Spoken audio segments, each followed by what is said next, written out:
Okay, welcome back, everyone. Welcome back, Steve and Michelle. And Michelle, I'm going to come right to you because when we were talking off camera, you said that actually you think children's stories are, and you'll have to correct the words I'm putting in your mouth, that children's stories are actually far more profound than adult stories.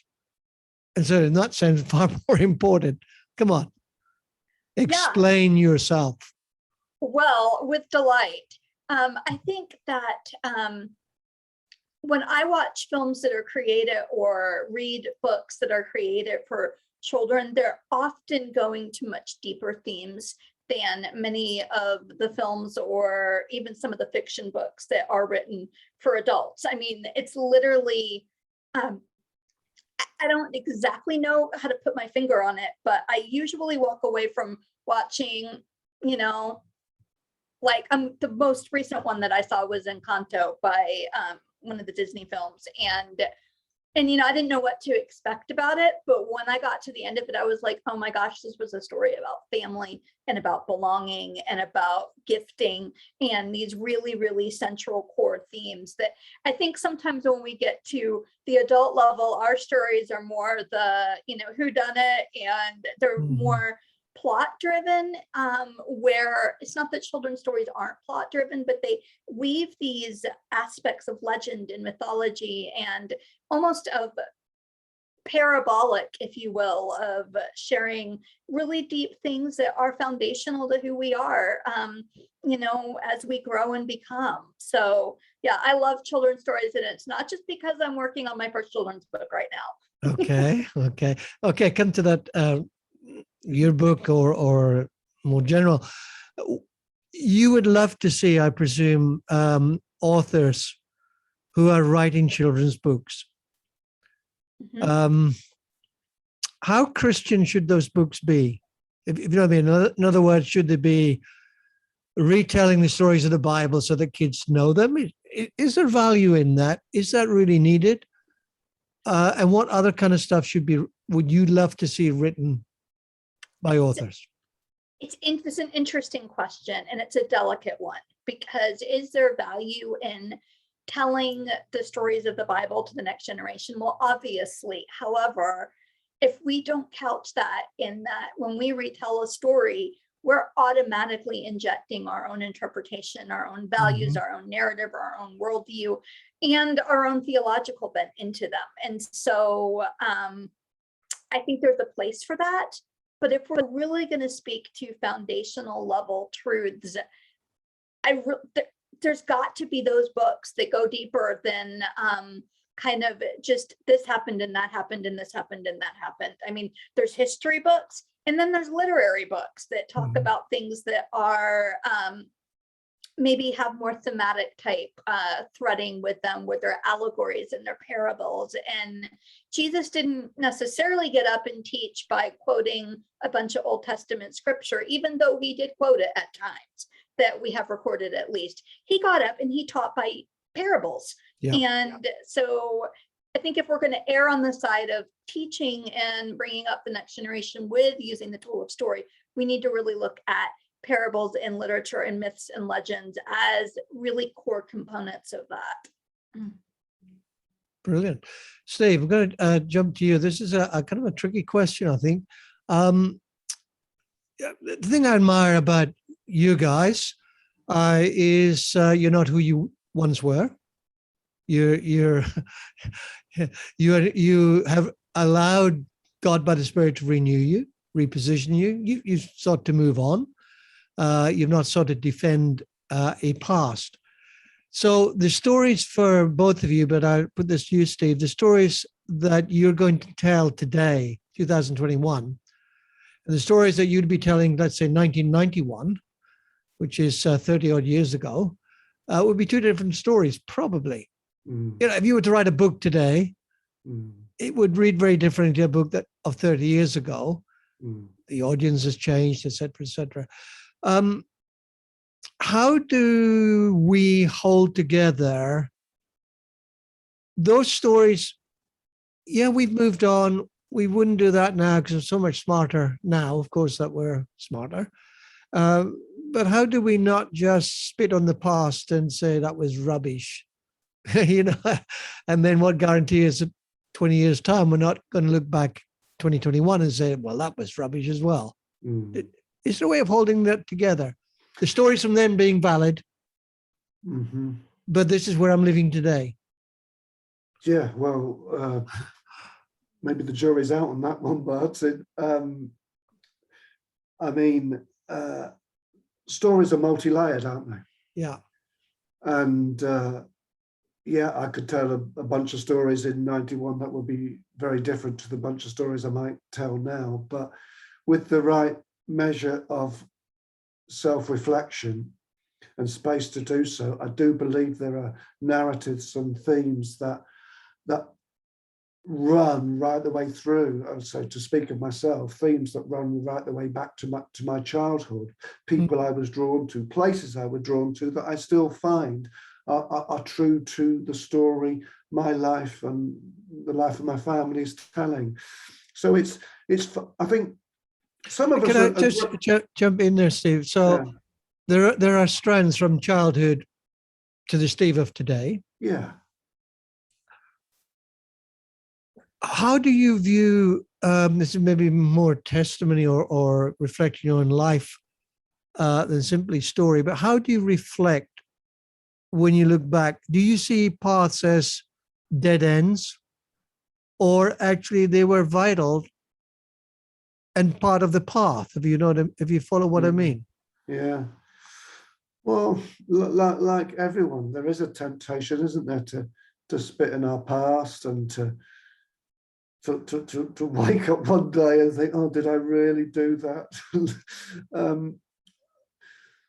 But hey, you know, we live with the revelation we have at the time. We live with the understanding we had at the time, don't we? And you know, the wonderful thing, Martin, is it's not just those deep themes to our stories that hold us in. It is friendship, isn't it?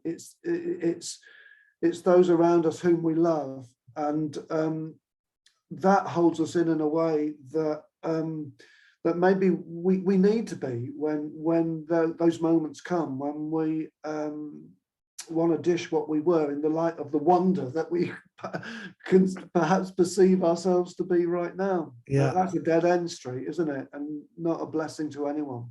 Yeah. Yeah. I mean, my final question to you, Steve, in terms of story, what would you say? I mean, what passion do you carry for people so they understand the importance of their story? What would you say to them to kind of look at their life again? You know, so me, a hypothetical person, Steve, I've got no real significant value. You know, just run of the mill, da da da. How would you respond to that? You know, more than just pick yourself up and sort yourself out. From a point of view of story in their life, how would you ask them or provoke them to see differently?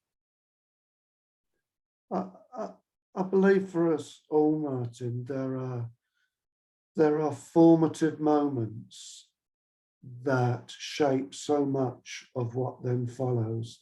And if we can help one another to find our way back to those moments and acknowledge that reflection doesn't come naturally to us all, particularly, as I say, in the West, but with the grace of reflection, then I think there is treasure to be found in the most obscure of places. And, you know, often when someone's looking to write a story, all you need is a starting point. You got the starting point, then a narrative can follow. And maybe we just need one another to help one another to find that starting point that might be very different to what we've been taught to value in the cultures that we live in. Brilliant. Michele, I know that you're great with creativity in many fields, part of who you are for sure. Slight shift in emphasis. People out there there are people out there who are carrying an ability to communicate story, their own story, reflect. Like Steve said, the power of reflection doesn't come to all as easily as to others. But there are people deeply reflective and can then put that into words that really tell a story. What would you say to people who, budding writers, they would love to, it's something inside of them, but obviously there's a huge gap sometimes in what's inside of you. And here I am, my middle name is John Grisham and da-di-da-di-da. Doesn't happen to one and all. But what would you say to those kind of people? Well, I think one thing that just captured me, if I might, with Steve, what you were saying, just brilliant, so brilliant. And the whole idea that as we tell our stories, that the telling of our story actually winds up shaping stories to come in many ways. And so, excuse me, I have somebody who wants to tell his story too. But in terms of writing, I'm going to come at this from probably a different angle. I've been a writer my whole life. I first published something when I was like 10. And then, for those that don't know, recent history, I had the brain injury where I lost my words. And so this last couple of months and years has been an ongoing fight to get words back, and not just the words I lost, but better ones. And the thing that in doing that, I've taken a lot of writing seminars, and one of my favorite nonfiction writers is a gal by the name of Anne Lamott, because she is such an amazing storyteller, and she's hilarious on top of it. And just love her. But I took one of the classes with her, and it reshaped almost everything for me. Just this frame of you're not a writer until you're writing. You're a writer because you're writing something. And so literally show up with the words you have and just start writing, jump in. I've had a chance to talk with different authors at different times, and especially when it comes to telling stories and storytelling, it's just to jump right in on what, Steve, what you closed with was basically jump in and start. The words don't have to be perfect. You don't have to edit. You don't have to sound like somebody for your story to be valid.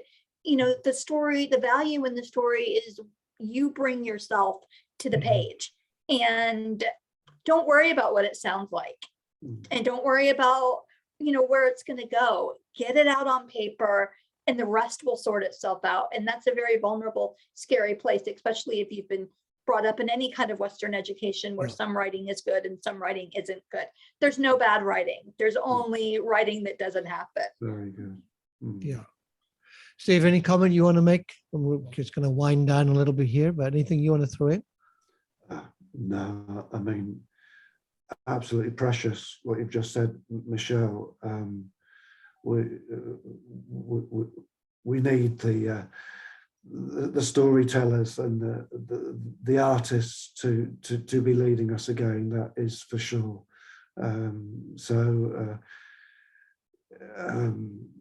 There's a pen in all of our hands, and if we drop it, maybe there's somebody else who'll pick it up for us and take it on, or even put it back in our hands. So find a pen and start writing. Brilliant. Hey guys, we could go on for a long time, I think, with value, but probably our time is about run out. So a big thanks, Michele. Big thanks, Steve. And guys watching it, I hope it's of value to you too.